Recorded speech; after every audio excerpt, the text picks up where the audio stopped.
पश्चिम बंगाल में मौजूद हूँ और वो बंगाल जो आज सोचता है भारत के अन्य दूसरे राज्य दूसरे रोज़ सोचते हैं।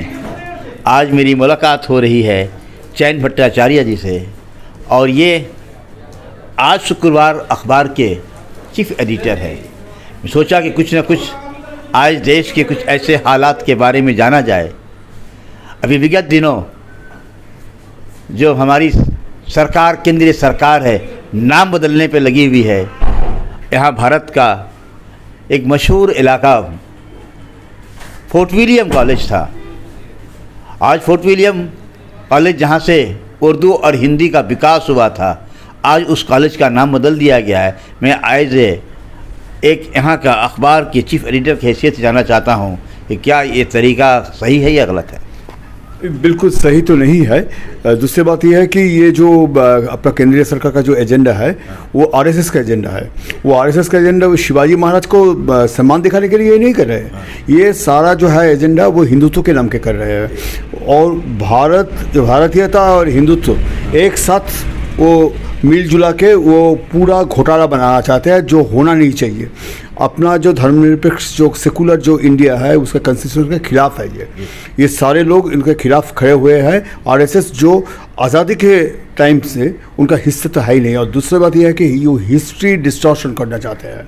ये हिस्ट्री डिस्टॉर्शन का एक बड़ा चिन्ह है, बड़ा साबूत है ये कि फोर्ट विलियम जो है ये फोर्ट विलियम इंडिया के हिस्ट्री के साथ और अपना जो विद्यासागर है उनके साथ फोर्ट विलियम कॉलेज का एक रिश्ता है।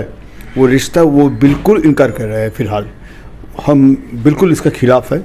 हम ऐसे आरएसएस जो है वो हिंदुस्तान के बारे में कभी सोचा ही नहीं।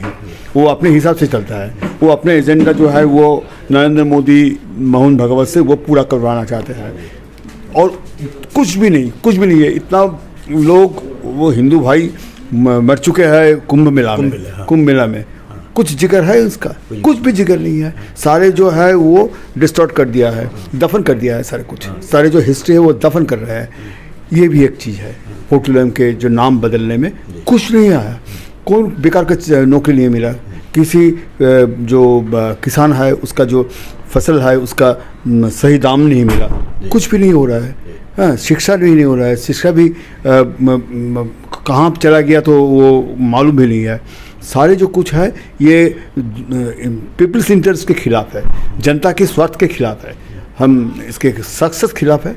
हम ये धिक्कार जताना चाहते हैं। एक सामाजिक चिंतक की हैसियत से भारत के लोगों को और पश्चिम बंगाल में मैं पहले ही कहा आपको कि पश्चिम बंगाल जो आज सोचता है भारत के अन्य राज्य के लोग कल सोचते हैं। तो इस तरह जो नाम बदला जा रहा है भारत के लोगों को क्या संदेश पश्चिम बंगाल देना चाहता है? भारत के लोगों को पश्चिम बंगाल का जो प्रोग्रेसिव एक्टिविस्ट जो है, एक पत्रकार, मैं सामान्य एक पत्रकार हूँ, उसकी हैसियत से मैं बोलना चाहता हूँ कि वो भारत का इतिहास बदलना चाहते हैं। ये इतिहास बदलने से दुनिया का जो सामने भारत का जो प्रतिमूर्ति है, जो इमेज है, वो सही नहीं हो रहा है।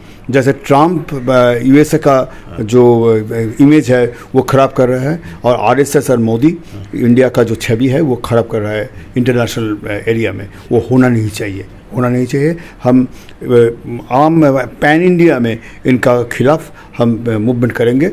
ये हम यहाँ से जिक्र कर रहे हैं।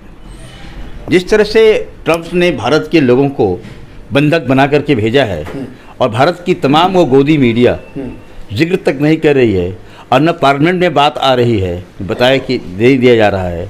हमारे अखिलेश जी ने कहा था आपको कि 1 मिनट का मौन तो रख दिया जाए।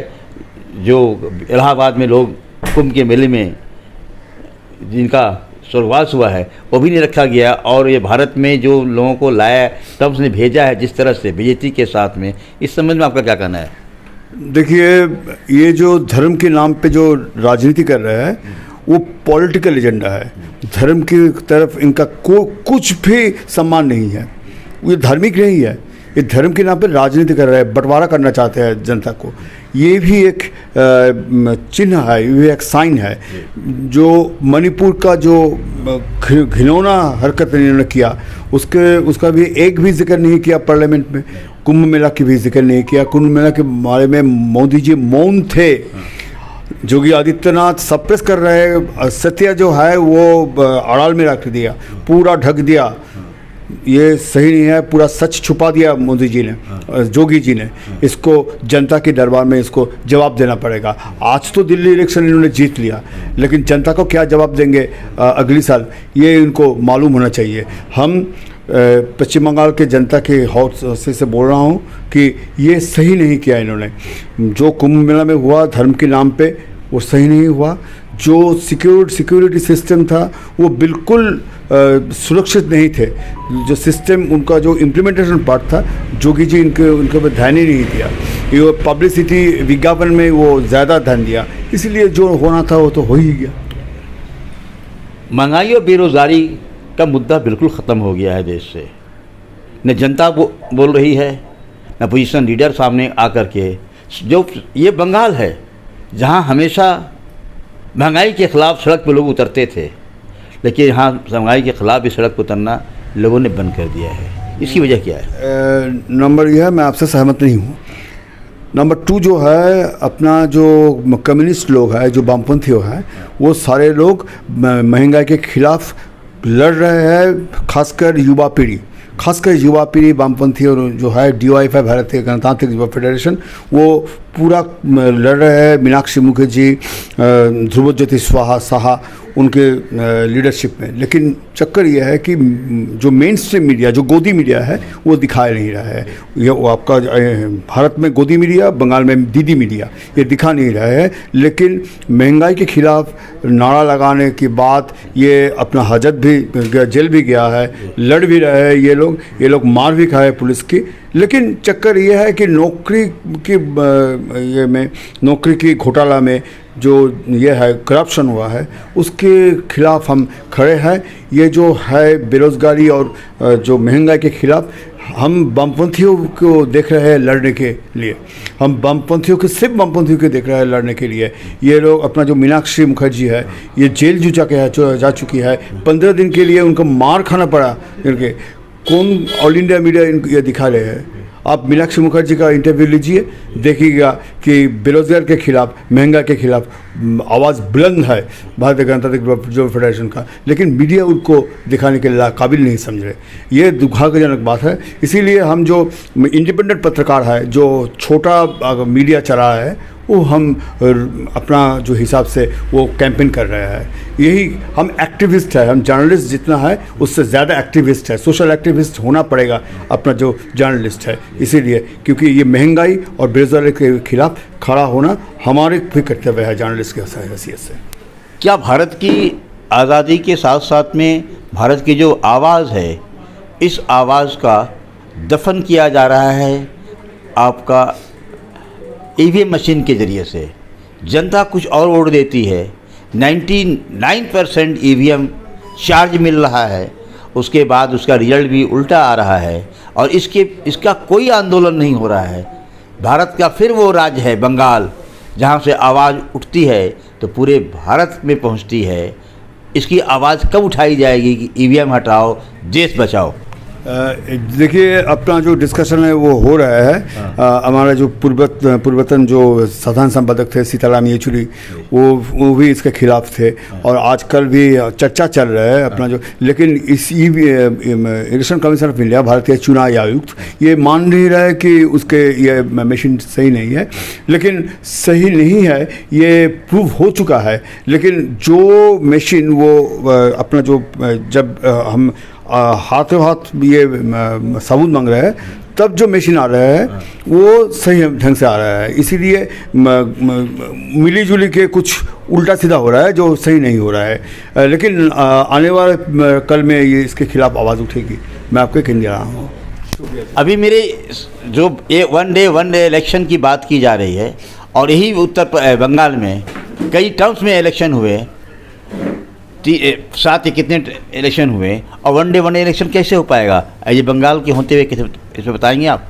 नंबर वन जो है, जो टेररिज्म जो एक्टिविटीज़ है, मिलिटेंट एक्टिविटीज़ शासक के खिलाफ से आ रहा है, मतलब शासक की तरफ से आ रहा है, मतलब टीएमसी जो काम कर रहे हैं, अपने गुंडागर्दी से वो इलेक्शन जीत रहे हैं, वो हम पब्लिक रजिस्ट करेंगे ही करेंगे। अगर आने वाले दिन में रजिस्ट करेंगे, जैसे रजिस्ट करेंगे रिजल्ट उल्टा हो जाएगा, आप निश्चिंत रहिएगा। नहीं, इस वक्त हमारे भागवत जी आए हुए हैं बंगाल में, तो क्या करना चाहिए? भगवत जी तो अपने हिसाब से आए, ममता जी को हौसला बुलंद दिलाने के लिए, और कुछ नहीं। हम भगवत जी अपना काम करेंगे, हम अपना काम करेंगे, भगवत जी को हम समझा देंगे कि बंगाल क्या चीज़ है। टीएमसी और भागवत जी में कोई फर्क है महसूस करते हैं? कुछ भी फर्क नहीं है, कुछ भी फर्क नहीं है, दोनों ही कम्युनल है, दोनों ही कम्युनल है, दोनों की गरीब आदमी के खिलाफ है, दोनों है, गरीब आदमी को बंटवारा करने के लिए आया है। इसका एजेंडा यही है कि सांप्रदायिकता को जो ये है कम्युनिस्ट, ये है एजेंडा में गरीबों को बांट दिया जाए, वही काम है। हम गरीब को इकाई में लाना चाहते हैं और कुछ नहीं।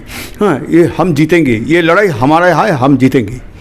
सही मानों में देश में जो हालात हैं, इस हालात का सही अंदाज़ा पेश नहीं किया जा रहा है, और मुझे उम्मीद है कि जिस देश वो सुभाष चंद्र बोस ने कहा था कि हमें खून दो, हम आज़ादी देंगे, यकीनन भारत के अंदर से पश्चिम बंगाल की कम्युनिस्ट आंदोलन फिर मजबूत हो रही है, और यकीनन इसका संदेश पूरे भारत में जाएगा। G72 न्यूज़ के लिए जावेद बिन अली की विशेष रिपोर्ट।